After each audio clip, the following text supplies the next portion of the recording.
Hello दोस्तों, कैसे हो आप सब। मैं हूं आपका दोस्त मिलन। स्वागत करता हूं आपके अपने चैनल एग्जाम वाला पर।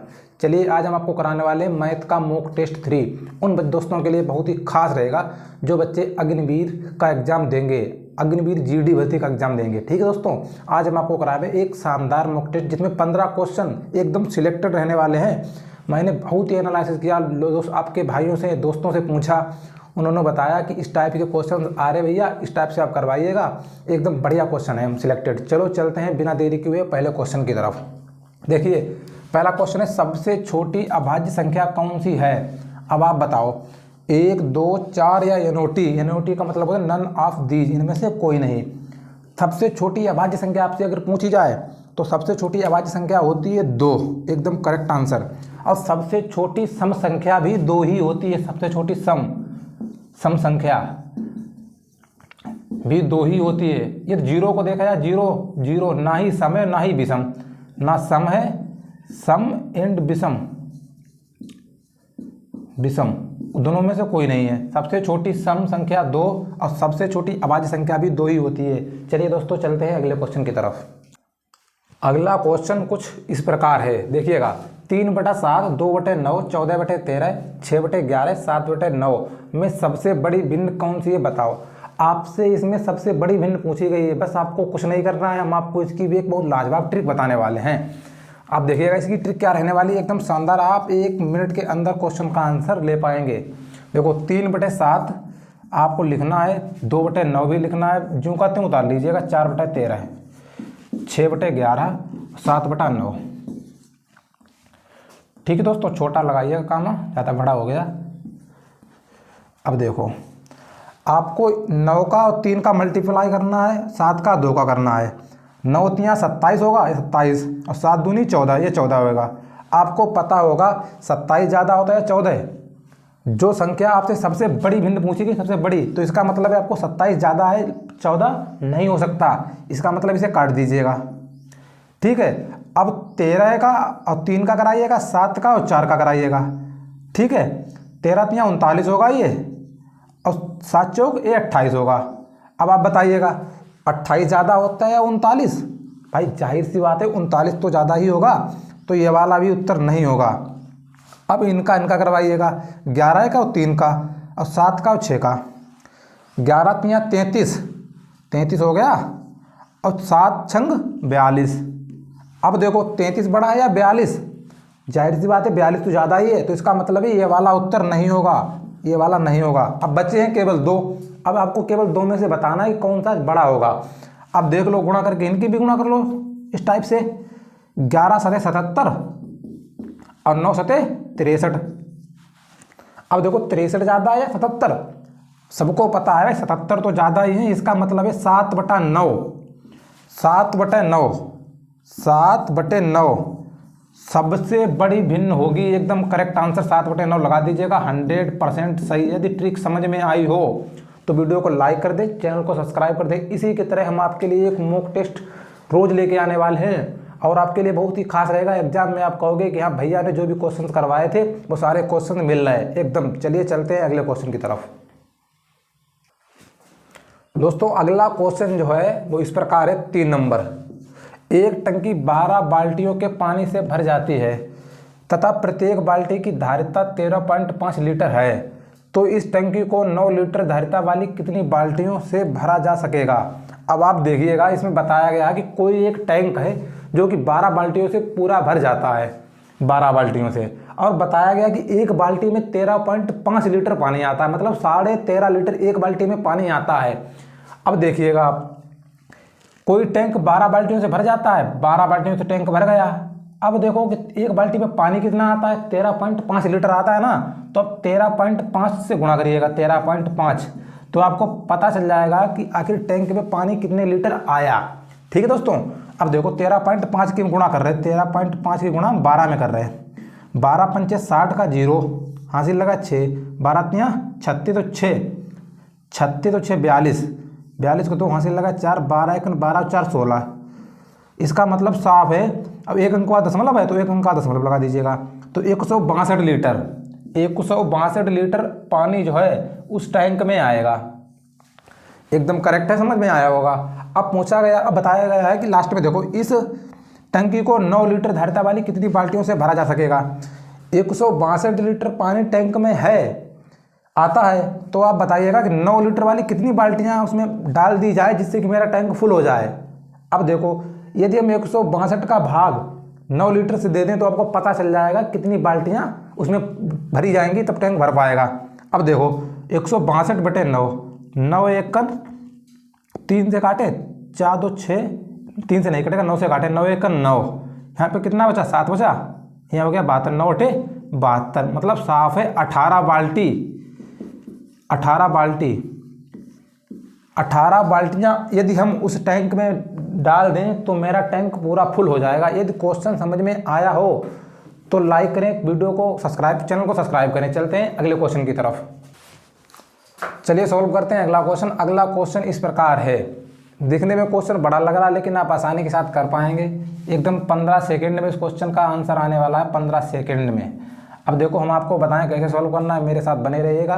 देखो 49 किसका होता है, वर्गमूल 7 का होता है, ये 7 हो गया। 7 29 में ऐड करेंगे, ये कितना हो जाएगा 36। 36 किसका वर्गमूल होता है, 6 का, ये 6 मिल गया। 6 जब 19 में ऐड करेंगे ये हो जाएगा 25। 25 किसका वर्गमूल होता है, 5 का, ये 5 मिल गया। 5 11 में ऐड करेंगे ये हो जाएगा 16। 16 किसका वर्गमूल होता है, 4 का। 4 हम 5 में ऐड करेंगे ये हो गया 9। 9 किसका वर्गमूल होता है, 3 का। इसका मतलब है 3 एकदम करेक्ट आंसर रहने वाला है, 3 राइट आंसर, सही उत्तर। जिसके समझ में ट्रिक आई हो वो वीडियो को लाइक कर दे, चैनल को सब्सक्राइब कर दे। चलते हैं अगले क्वेश्चन की तरफ। दोस्तों अगला क्वेश्चन इस प्रकार है, अंडररूट क्वेश्चन मार्क बटे 169। अब आप देखिएगा 169 को 13 लिखा गया है, तो क्वेश्चन मार्क की जगह पर क्या होगा कि हम इसे 18 लिख सकें, बस यही पूछा गया आपसे। देखो यदि क्वेश्चन अंडर रूट लगा होता है इसका मतलब होता है यहाँ पर 2 छुपा है, 2 छुपे का मतलब होता है क्वेश्चन मार्क जो अंडर रूट बाहर निकालेंगे तो ये वर्ग में जाएगा। 169 13 का वर्ग होता है, बस आपको बताना है कि 18 का वर्ग क्या होता है। 18 का अब देख लीजिएगा आप, 18 का होता है 324। डी एकदम करेक्ट आंसर होगा भाई, केवल वर्ग तो ही लिखा गया है। 169 किसका होता है, 13 का। अब 18 का क्या होगा, 324, एकदम करेक्ट आंसर 324। ठीक दोस्तों, चलते हैं अगले क्वेश्चन की तरफ। अगला क्वेश्चन आयु वाले प्रश्नों से। आयु वाले प्रश्नों का मैंने एक वीडियो स्पेशल बनाया हुआ है, यदि आप चाहें तो वो देख सकते हैं। हालांकि इस क्वेश्चन के देखने के बाद आपको वीडियो देखने की ज़रूरत नहीं पड़ेगी क्योंकि इसमें आपके सारे डाउट्स क्लियर हो जाएंगे। ठीक है दोस्तों, चलते हैं क्वेश्चन की तरफ। मीरा तथा रीता की वर्तमान आयु का अनुपात जो है 3:4 है और 10 वर्ष पूर्व इनकी आयु का अनुपात जो था वो 4:7 था। वर्तमान ये है, तो 5 वर्ष बाद मीरा की आयु आपसे पूछी गई है। इस क्वेश्चन की मैं आपको एक बहुत ही लाजवाब ट्रिक बताने वाला हूँ। ट्रिक से पहले आप वीडियो को लाइक करिएगा, उसके बाद ही मैं बताऊँगा ट्रिक। कर दिया सभी ने वीडियो को लाइक। चलो, मीरा तथा रीता। अब मीरा की बात कही तो आपको मीरा ऊपर लिखना है मीरा, और रीता की बात कही तो रीता को लिख लेना है रीता। अब आपसे कहा गया कि इनकी वर्तमान आयु का अनुपात जो है प्रेजेंट टाइम 3:4 है, ये 3 है, ये 4 है। ठीक है, अब आपसे कहा गया कि 10 वर्ष पूर्व की बात कही जाए तो -10 का प्रयोग कर लीजिएगा आप। इनकी आयु का अनुपात जो है 4:7 है। 4:7 है ना, ये 4 हो गया, ये 7 हो गया। अब देखो आपको इस टाइप से सीधी रेखा खींचनी है। अब आपको देखना है 4 और 7 का डिफरेंस कितना है, 3, और 3 1 4 का डिफरेंस कितना है, 1। अब डिफरेंस इनका समान नहीं है तो आपको डिफरेंस समान करना होगा। डिफरेंस समान करने के लिए एक ट्रिक है। इनका अंतर कितना आ रहा है, 4 और 7 का अंतर 3 आ रहा, तो ऊपर वाले में आपको 3 से गुणा करनी है। और इनका अंतर कितना आ रहा है, 4 और 3 का 1 आ रहा है, तो आपको नीचे वाले में 1 से गुणा करनी है। ठीक है दोस्तों, अब आपको नीचे इनसे कोई मतलब नहीं, डिफरेंस समान होता तो क्वेश्चन यहीं से सॉल्व करते, नहीं है तो समान कर लो। अब 3 की गुणा करेंगे, 3 3 9 और 3 चक्कू 12, ये नया अनुपात बन गया। अब 1 की गुणा 4 में करोगे 4 और 7 1 7। अब आप देखो 12 और 7 का डिफरेंस कितना है, 5 है ना, 5, और 9 और 4 का डिफरेंस कितना है, 5। मतलब डिफरेंस इनका समान आ रहा, 5 5 5 5। ठीक है, अब देखो ये 5 की वैल्यू कितनी दी गई है, 5 की वैल्यू ये 5 की वैल्यू बताई गई है कि ये 10 वर्ष के बराबर है 10। अब देखो 5 की वैल्यू 10 तो 1 की वैल्यू मतलब 2 गुना है ना, 2 गुना। भाई 5 की वैल्यू ये 10 है तो 1 की वैल्यू 2 ही तो होगी, ठीक है। अब देखो अब क्या पूछा गया है कि मीरा की वर्तमान आयु आपसे पूछी गई है 5 वर्ष बाद मीरा की आयु कितनी होगी। आपको पता है कि प्रेजेंट टाइम मीरा की आयु कितनी है, आयु का अनुपात 9 दिया गया है। जब 1 अनुपात की वैल्यू 2 है तो 9 अनुपात की वैल्यू कितनी होगी, 9 गुणे 2 बराबर 18। ये तो वर्तमान आयु आएगी प्रेजेंट टाइम की। अब आपसे कहा गया है कि 5 वर्ष बाद आपको बतानी है, तो आप इसमें 5 वर्ष ऐड कर दीजिएगा। ये आ गई 23, ये हो गई 5 वर्ष बाद। 5 वर्ष बाद मीरा जो है वो 23 वर्ष की होगी, एकदम करेक्ट आंसर। यदि ट्रिक समझ में आई हो तो वीडियो को लाइक कर दें प्लीज़, और चैनल को सब्सक्राइब भी कर दें, अपने दोस्तों के साथ शेयर भी कर दें, जिससे कि आपके भाई दोस्त इस क्लास का फ़ायदा उठा सकें। चलिए दोस्तों चलते हैं अगले क्वेश्चन की तरफ। अगला क्वेश्चन जो है वो लाभ और हानि से है। आप इस टाइप के क्वेश्चन एग्जाम में देखने को मिलेंगे आपको, लेकिन आप कर पाएंगे। बहुत साधारण ट्रिक बता रहे हैं, इसकी भी हम हर एक क्वेश्चन ट्रिक पे करवाने वाले हैं। हर एक क्वेश्चन जो है वो ट्रिक पे आपके लिए अवेलेबल होगा, बहुत ही आसानी के साथ आप कर पाएंगे। अब देखो इस क्वेश्चन में क्या पूछा गया है, सारा सब कुछ आप कर पाएंगे बहुत ही साधारण से। क्या, एक व्यक्ति ने एक वस्तु को 25% हानि पर 6750 रुपये में बेच दिया। यदि वह इसे 15% लाभ पर बेचता तो वस्तु का विक्रय मूल्य बताओ। अब आपसे कहा गया कोई व्यक्ति है, उसने अपनी एक वस्तु को 25% हानि पर 6750 रुपये में बेच दिया। अब बताया जा रहा है, क्वेश्चन में बताया जा रहा है कि यदि वह इसे 15% लाभ पर बेचता तो वस्तु का सेलिंग प्राइस मतलब विक्रय मूल्य क्या होता। अब देखो उसने कितने पर बेचा, 25% हानि पर बेचा, इसका मतलब उसने इसे बेचा 75% रुपये पर। इसकी भी एक ट्रिक बता रहे, हर एक क्वेश्चन ट्रिक पे होगा। 75% पर उसने बेचा, कितने में बेचा, 6750 रुपये में, ठीक है। अब बताया जा रहा है कि यदि वह उसे 15% लाभ पर बेचता, मतलब कोई चीज़ का 15% लाभ आपको कमाना हो तो आप 100 पे तो ही 15% लाभ कमाएंगे। तो इसका मतलब यदि वह उसे 15% लाभ पर बेचता तो 115 पर बेचता तो कितने रुपए में बेचता, बस यही बात पूछी गई है। तो वस्तु का विक्रय मूल्य 75% पर 6750 रुपया उसकी वैल्यू है, तो 115% पर वैल्यू क्या होगी, बस इतना ही है जानना इसमें। अब देखो 6700, अब इसे सॉल्व करते हैं। इधर 75% बराबर 6750, 115% बराबर क्या होगा, तो आपको 115% बराबर निकालने के लिए 6750 गुणे 115 बटे ये 75 से भाग देना है, बस और कुछ नहीं करना है। अब देखो किस 5 से काट दें, 5 से 5 1 5 5 25, 5 दूनी 10, 1 बचा, 5 3 15, ठीक है। अब काट दें हम, फिर 5 से काटें, 5 3 15। अब देखो 5 1 5, यहाँ पर 1 बचा, इधर चला गया, 5 3 15, यहाँ पर 2 बचे, यहाँ पर हो गया 5 25, ये जीरो जो कहते हैं उतार लेंगे।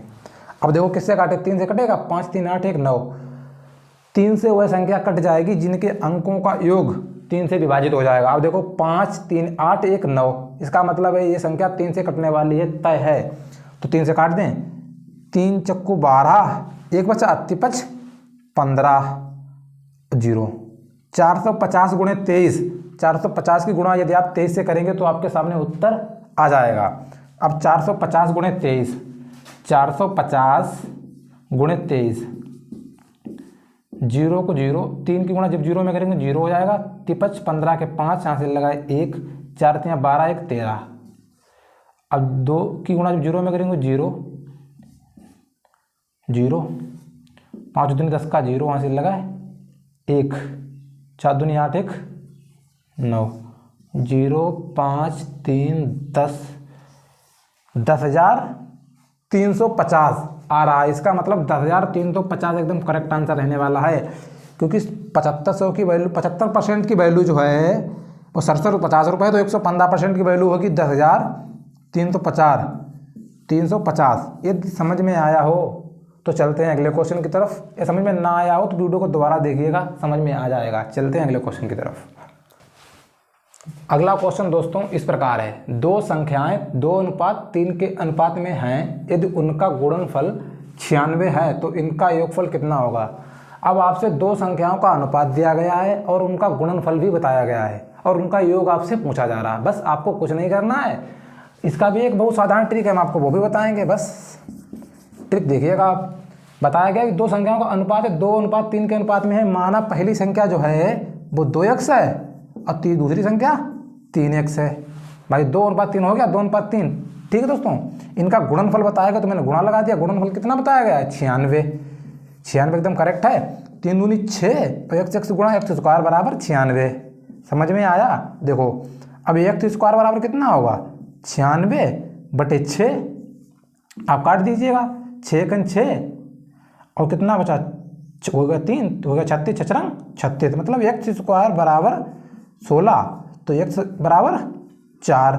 x की वैल्यू कितनी आ गई, 4। अब आपसे इनका योगफल पूछा जा रहा है। योगफल का मतलब होता है जोड़। अब 2x प्लस 3x बराबर क्या होगा, बस यही तो पूछा जा रहा, ये क्वेश्चन मार्क है। अब देखो x बराबर आपको 4 रखना है, यही तो पूछा जा रहा है आपसे केवल। बस अब कितना हो जाएगा, अब देखो x बराबर 4 हो गया, इनकी वैल्यू कितनी हो गई, 3 2 5, 2 + 3 को जब योग करेंगे 5 हो जाएगी। अब 1 की वैल्यू 4 आ गई तो 4 से गुणा कर दीजिएगा, 4 × 5 = 20। एकदम करेक्ट आंसर है 20, एकदम करेक्ट आंसर रहने वाला। जिसके समझ में ना आया हो वो दोबारा समझा रहे, समझ लीजिएगा। माना मैंने पहली संख्या जो थी, दो संख्याओं का अनुपात बताया गया था, मैंने पहली संख्या 2x दूसरी संख्या 3x मान ली, बराबर 96 दिया गया है क्वेश्चन में। ये देखो अब मैंने इसको जब सॉल्व किया तो 6x² बराबर 96 तो x² बराबर 96/6, x² बराबर 16, x² बराबर 16 तो x बराबर 4। अब x की वैल्यू 4 आ गई। अब संख्याओं का योग पूछा जा रहा। अब अनुपातिक योग कितना है, 2 1 3 3 2 5 हो गया अनुपातिक योग। अनुपातिक योग 5 है। अब 1 की वैल्यू 4 आई थी तो 4 और 5 की गुणा करेंगे तो दोनों संख्याओं का योग मिल जाएगा। दोनों संख्याओं का योग 20 हो गया, 20 एकदम करेक्ट आंसर 100%, 20% नहीं 20, ये 100% करेक्ट आंसर रहने वाला है। चलिए दोस्तों चलते हैं अगले क्वेश्चन की तरफ। अगला क्वेश्चन इस प्रकार है, यदि P अनुपात Q बराबर 3:4 है तथा Q अनुपात R बराबर 8:9 है तो R अनुपात P की वैल्यू आपको बतानी है। बस ये भी बहुत साधारण ट्रिक के साथ आप करेंगे मेरे साथ। चलिए सॉल्व करते हैं हम क्वेश्चन को। इसकी भी एक ट्रिक, हम सारे क्वेश्चन ट्रिक पे ही करवाएंगे। यदि देखो P अनुपात Q, ये P है, ये अनुपात है Q, कितना है 3 4 है। अब अगला देखो Q अनुपात R, ये Q हो गया, अनुपात R यहाँ पर लगा दें, कितना दिया गया 8:9 तो 8:9 एकदम करेक्ट। अब देखो तो R अनुपात P आपसे पूछा गया है। अब देखो यहाँ पर क्या रहने वाला है, यहाँ पर क्या रहने वाला है, बस इसमें इसका ही खेल है। यहाँ पर वो संख्या लिखेंगे जो इसके इधर जस्ट में होगी, 4 है तो आप यहाँ पर 4 लिखिएगा, और यहाँ पर वो संख्या लिखी जाएगी जो इधर है जस्ट, ये 8 है, बस 8।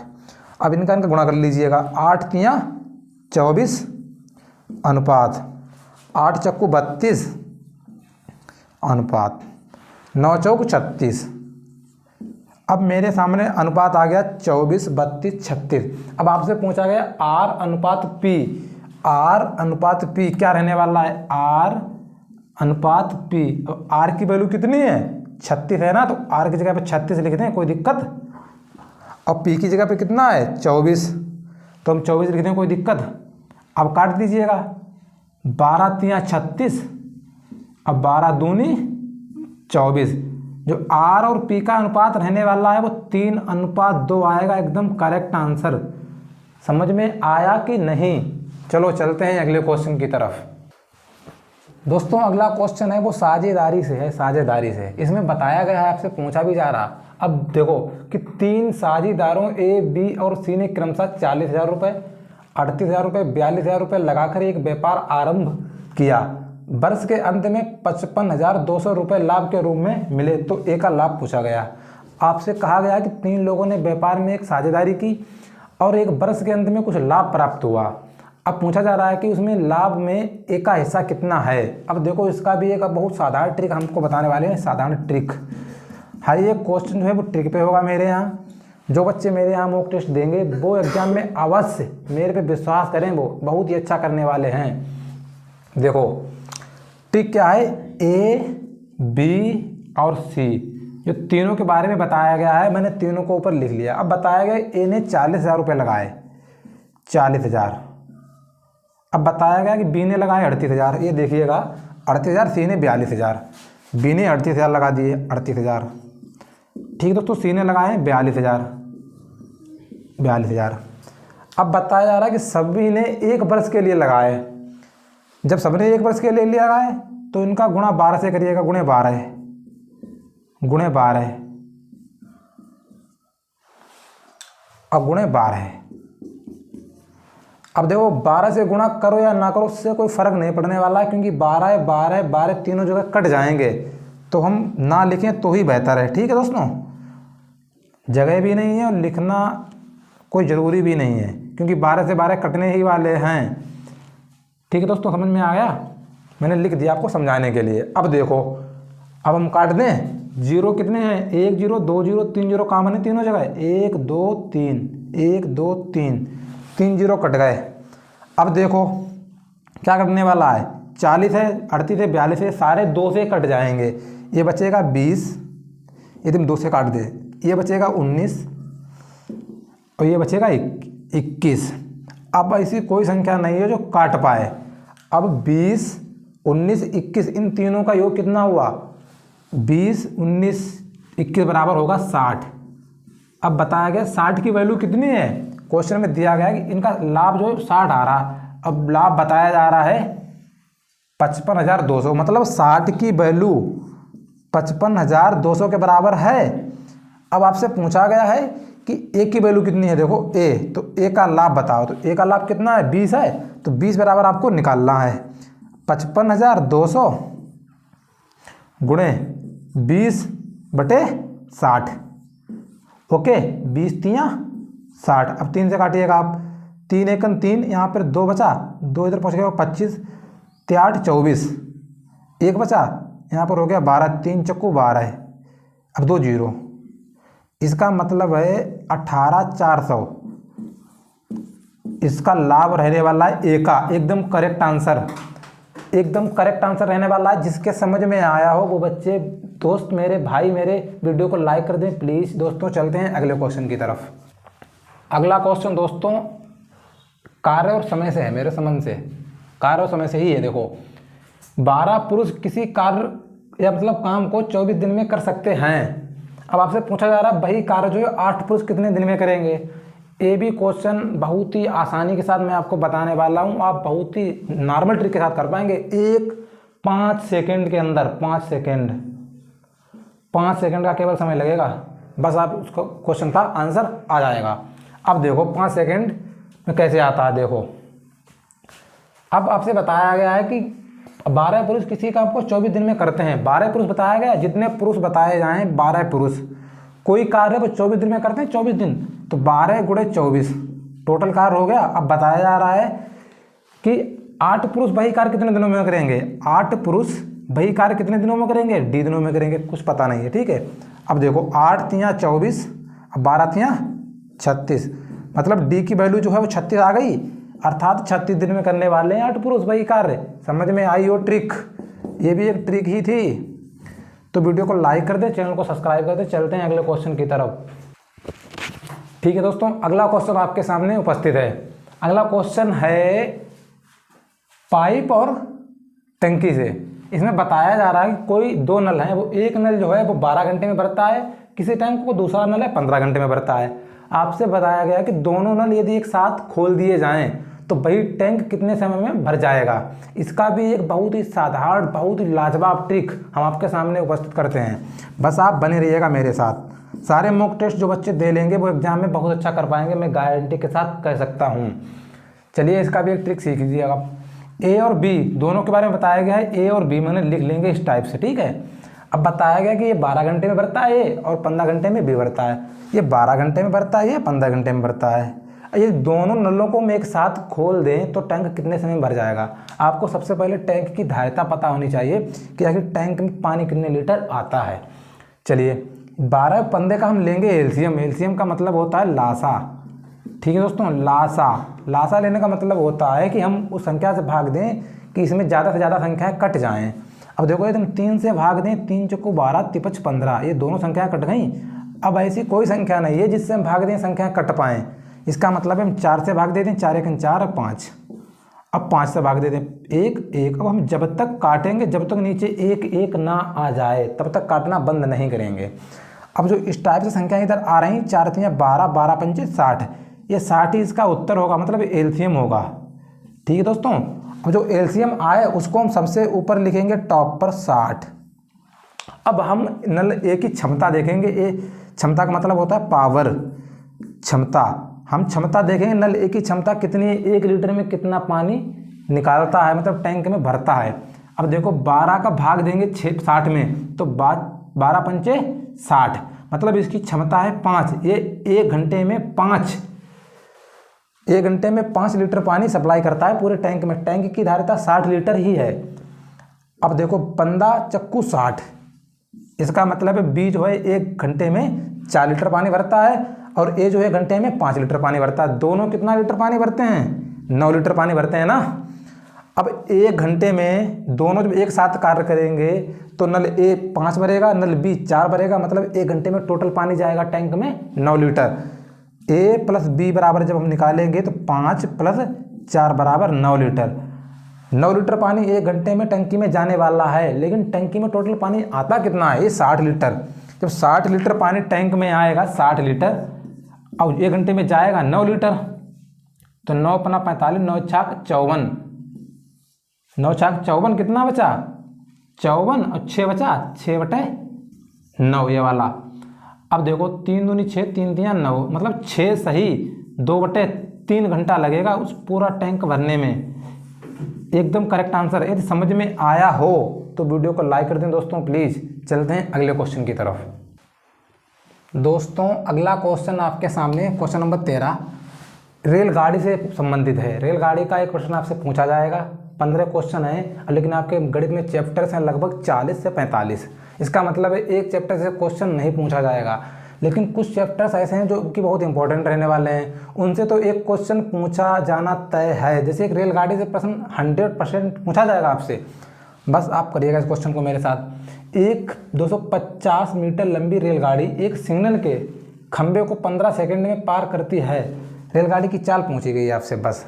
अब देखो कोई रेलगाड़ी यदि किसी खंबे को पार करे, किसी खंबे, सिग्नल, जैसे सिग्नल के खंबे की बात कही गई है, तो इसका मतलब है इस खंबे को पार करने में उसे कोई समय नहीं लगेगा। किसी व्यक्ति को पार करे, किसी पोल को पार करे, इसका मतलब है वहाँ पर कोई समय नहीं लगेगा। जैसे किसी रेलगाड़ी है, किसी प्लेटफार्म को पार करे उसमें समय लगेगा, किसी ट्रेन को ही पार करे तो फिर उसमें भी समय लगा। लेकिन अगर खंबे, सिग्नल खंबे, किसी व्यक्ति को पार करने जैसी बात कही जाए तो इसका मतलब होता है वहाँ पर रेलगाड़ी को कोई समय नहीं लगेगा उस व्यक्ति को पार करने में। ठीक है दोस्तों, अब आपसे पूछा गया है कि रेलगाड़ी की चाल बताओ। 250 मीटर लंबी रेलगाड़ी है, 15 सेकंड में सिग्नल खंबे को पार करती है। आपको पता होता है चाल बराबर सूत्र क्या होता है? दूरी बटे समय। आपको एग्जाम में दूरी बटे समय लिखना नहीं है, बस आपको समझाने के लिए हम लिख रहे हैं यहाँ। ठीक है दोस्तों, ट्रिक है ये, ट्रिक। दूरी कितनी है आपको तुरंत लिखनी है। दूरी 250 मीटर है तो आपको 250 ऊपर लिखना है, और नीचे समय कितना है? 15 सेकेंड, 15। अब काट दीजिएगा, 5 × 15, 55 25, मतलब 50/3 मीटर प्रति सेकेंड आएगा, क्योंकि ये सारी दूरियां मीटर में है, ये सेकेंड में है। यदि क्वेश्चन में इस टाइप से ना मिले, उसमें दिया गया किलोमीटर प्रति घंटा में यही चाल, तो किलोमीटर प्रति घंटा में चाल बनाने के लिए आपको 18/5 से गुणा करना पड़ा। जैसे 50/3 ये है, आपको किलोमीटर प्रति घंटा में चाहिए तो आपको 18/5 से गुणा करना पड़ेगा। 5 दशामलव 50 और 3 18, इसका 10 60, मतलब 60 किलोमीटर प्रति हावर जो है इसकी रेलगाड़ी की चाल है। ये भी एकदम करेक्ट आंसर। ये भी, ये मीटर प्रति सेकंड में डाटा है, ये किलोमीटर प्रति घंटा में। यदि क्वेश्चन समझ में आया हो तो चलते हैं अगले क्वेश्चन की तरफ। अगला क्वेश्चन जो है वो साधारण ब्याज से है। साधारण ब्याज और चक्रवृद्धि ब्याज आपके सिलेबस में दोनों दिए गए हैं। हो सकता है कोई क्वेश्चन साधारण ब्याज से पूछ लिया जाए तो चक्रवृद्धि ब्याज से ना आए, या चक्रवृद्धि ब्याज से पूछ लिया जाए तो साधारण ब्याज से ना आए, लेकिन आपको दोनों ब्याज पढ़ने हैं, ठीक है। और संभवतः दोनों से ही एक एक क्वेश्चन पूछा भी जा सकता है, जो कि बहुत कठिन नहीं, बहुत नॉर्मल पूछा जाएगा। अब देखो आपसे किस प्रकार क्वेश्चन पूछा गया है कि साधारण ब्याज की किस दर पर कोई धन 8 वर्षों में दोगुना हो जाएगा।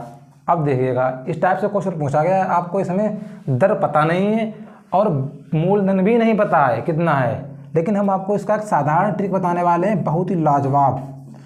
ब्याज बराबर क्या फार्मूला होता है, ब्याज बराबर PRT बटे 100, यही होता है। अब देखो P का मतलब होता है मूलधन, ये होता है मूलधन, R का मतलब होता है दर, T का मतलब होता है समय। अब ब्याज तो आप जानते ही होंगे, बस आपको यही पर फिल करना है सारा सब कुछ। इसमें जो भी दिया गया डाटा हम बताएंगे आपको कैसे फिल करना है। आपसे कहा गया कि कोई धन 8 वर्षों में दोगुना हो जाएगा, मतलब धन दोगुना का मतलब बता रहे हैं कि कोई धन यदि 1 रुपया होगा तो वो 2 कब होगा। तो इसका मतलब है 2 की बात कही गई, इसका मतलब ब्याज तो 1 ही होगा, 1 बराबर मूलधन कितना होगा, मूलधन भी 1 ही होगा, क्योंकि मूलधन 1 नहीं होगा तो ब्याज दोगुना कैसे होगा, मतलब मिश्र धन दोगुना कैसे होगा। इसमें बताया गया है कि कोई धन 8 वर्षों में दोगुना हो जाएगा, यदि 1 रुपया होगा तो 2 कब होगा, 8 वर्षों में दर पूछी गई आपसे।